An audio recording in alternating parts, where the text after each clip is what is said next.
Evolução em Dois Mundos, segunda parte. Capítulo 20. Invasão microbiana. A invasão microbiana está vinculada a causas espirituais? Excetuados os quadros infecciosos pelos quais se responsabiliza a ausência da higiene comum, as depressões criadas em nós, por nós mesmos, nos domínios do abuso de nossas forças, seja adulterando as trocas vitais do cosmo orgânico pela rendição ao desequilíbrio, seja estabelecendo perturbações em prejuízo dos outros, plasmam nos tecidos fisiopsicossomáticos que nos constituem o veículo de expressão determinados campos de ruptura na harmonia celular. Verificada a disfunção, toda a zona atingida pelo desajustamento se torna passível de invasão microbiana, qual praça desguarnecida, porque as sentinelas naturais não dispõem de bases necessárias à ação regeneradora que lhes compete, permanecendo muitas vezes em devedor do ponto lesado, buscando delimitar-lhe a presença ou jugular-lhe a expansão.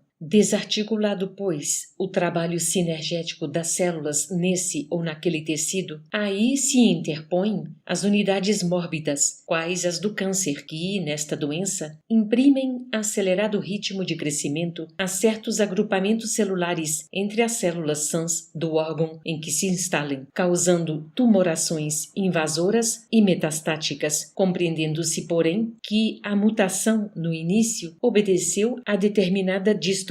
originária da mente, cujas vibrações sobre as células desorganizadas tiveram o efeito das projeções de raio-x ou de irradiações ultravioleta em aplicações impróprias. Emerge, então, a moléstia por estado secundário em largos processos de desgaste ou devastação, pela desarmonia a que compele a usina orgânica a esgotar-se debalde na tarefa ingente da própria reabilitação no plano carnal, quando o enfermo, sem atitude de renovação moral, sem humildade e paciência, espírito de serviço e devotamento ao bem, não consegue assimilar as correntes benéficas do amor divino que circulam incessantes em torno de todas as criaturas por intermédio de agentes distintos e inumeráveis, a todas estimulando para o máximo aproveitamento da existência na Terra. Quando o doente, porém, adota comportamento favorável a si mesmo pela simpatia que instila no próximo, as forças físicas encontram sólido apoio nas radiações de solidariedade e reconhecimento que absorve de quantos lhe recolhem o auxílio direto ou indireto, conseguindo circunscrever a disfunção aos neoplasmas benignos que ainda respondem à influência organizadora dos tecidos adjacentes. Sob o mesmo princípio de relatividade a funcionar inequívoco entre doença e doente, temos a incursão da tuberculose e da lepra, da brucelose e da amebíase, da endocardite bacteriana e da cardiopatia chagásica e de muitas outras enfermidades, sem nos determos na discriminação de todos os processos morbosos, cuja relação nos levaria a longo estudo técnico.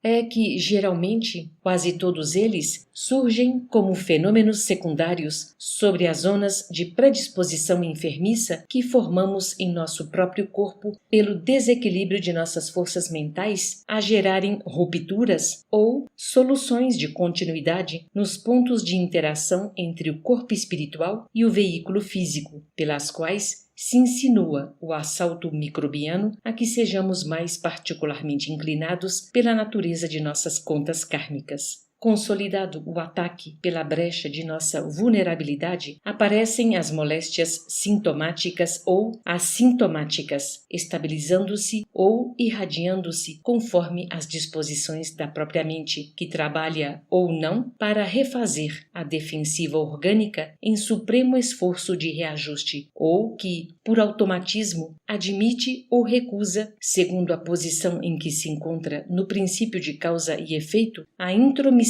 desse ou daquele fator patogênico, destinado a expungir dela, em forma de sofrimento, os resíduos do mal correspondentes ao sofrimento por ela implantado na vida ou no corpo dos semelhantes. Não será lícito, porém, esquecer que o bem constante gera o bem constante e que, mantida a nossa movimentação infatigável no bem, todo o mal por nós amontoado se atenua gradativamente, desaparecendo ao impacto das vibrações de auxílio nascidas a nosso favor em todos aqueles aos quais dirijamos a mensagem de entendimento e amor puro, sem necessidade expressa de recorrermos ao concurso da enfermidade para eliminar os resquícios de treva que eventualmente se nos incorporem ainda ao fundo mental. Amparo aos outros cria amparo a nós próprios, motivo porque os princípios de Jesus, desterrando de nós animalidade e orgulho, vaidade e cobiça, crueldade e avareza, e exortando-nos à simplicidade e à humildade, à fraternidade sem limites e ao perdão incondicional, estabelecem, quando observados, a imunologia perfeita em nossa vida interior, fortalecendo-nos o poder da mente na autodefensiva contra todos os elementos destruidores e degradantes que nos cercam e articulando-nos as possibilidades imprescindíveis à evolução para Deus.